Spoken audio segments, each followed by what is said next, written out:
కూటమికి బీజేపీకి కాంగ్రెస్ కూటమి మనం ఈ విధంగా చూడొచ్చు. రైట్. ఎంజీ రావు గారు, ఇక ఫైనల్గా ప్రజెంట్ ఉన్నది సంకీర్ణ ప్రభుత్వం. మీ అంచనా ప్రకారం, మీ సర్వే ప్రకారం భారతీయ జనతా పార్టీకి ఒక 5 సీట్లు పెరుగుతూ ఉన్నాయి, అలాగే కాంగ్రెస్ పార్టీకి ఒక 15 సీట్లు పెరుగుతూ ఉన్న పరిస్థితి. ఎన్డీఏ ఓవరాల్గా ఒక 30 సీట్లు కోల్పోతే ఇండియా కూటమికి 30+ వస్తాయి అనేది మీ అంచనా. అంటే మళ్ళీ సంకీర్ణమే వస్తుందా? ఎస్ అండి, మనం గమనించాలి ఒకటి. ఇప్పుడు ఇక్కడ ఈ సర్వే చూసినా, వేరే ఏ సర్వేలు మన ఇండియాలో చూసినా 2014 వరకే, అంటే 1989 నుంచి 2014 25 సంవత్సరాల పాటు దేశం సంకీర్ణ యుగంలో ఉంది. దీన్ని మోడీ చాలా చాకచక్యంగా అద్భుతమైన పాలిటిక్స్తో 2014లో సంకీర్ణ యుగాన్ని ఎండజేసి 2014 నుంచి 2024 వరకే అసలు సక్సెస్ఫుల్గా 10 సంవత్సరాలు అద్భుతమైన పూర్తి మెజార్టీ తెచ్చారు. కానీ ఇదే మోడీ ప్రభుత్వం మళ్ళా సంకీర్ణంలో జారిపోయింది 2024 తర్వాత. అంటే సెకండ్, అంటే కొయిలేషన్ ఎరా 2.0 అంటారు దీన్ని విశ్లేషకులు. అంటే సంకీర్ణ యుగం అనేది మనకి అనివార్యం, invariably we will be there, irreversible అండి. అది ఇంకా మనం తప్పదు, సంకీర్ణ యుగమే. ఇప్పటికిప్పుడు ఎన్నికలు పెట్టినా సంకీర్ణ యుగమే ఉంటుంది, అందులో తిరుగు లేదు.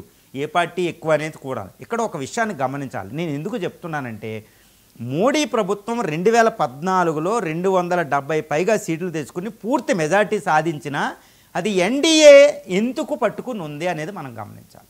ఎందుకంటే ఇప్పుడు కూడా ఇంకా 2014 వరకే 20 సంవత్సరాల పాటున సంకీర్ణ యుగం పెద్ద లెసన్ ఏంటంటే, ఏ పార్టీకైనా భవిష్యత్తులో సంకీర్ణ యుగం వస్తే ఎలా తట్టుకోవాలనే దాన్నే ఇప్పుడు గురిపెట్టి. అందుకే బీజేపీకి పూర్తి మెజార్టీ 2014, 19లో వచ్చినా ఎన్డీఏ కూటమిని మాత్రం అట్టే పెట్టుకుని ఉంది, గుర్తుపెట్టుకోవాలి. అదే అక్కడికి వచ్చి 2024లో ప్రభుత్వాన్ని స్థాపించదలిసింది. లేకపోతే మాకు పూర్తి మెజార్టీ వచ్చిందని అరోగెంట్గా అది వదిలేసి ఉంటే 2014లో మోడీ ప్రభుత్వం, తర్వాత 2019లో మోడీ ప్రభుత్వం, ఈరోజు ఎన్డీఏ ప్రభుత్వం అసలు ఏర్పాటు చేసే ఆ వీలు లేకుండా పోయినమాట. అంటే సంకీర్ణ యుగాన్ని అన్ని పొలిటికల్ పార్టీలు యాక్సెప్ట్ చేస్తున్నాయి.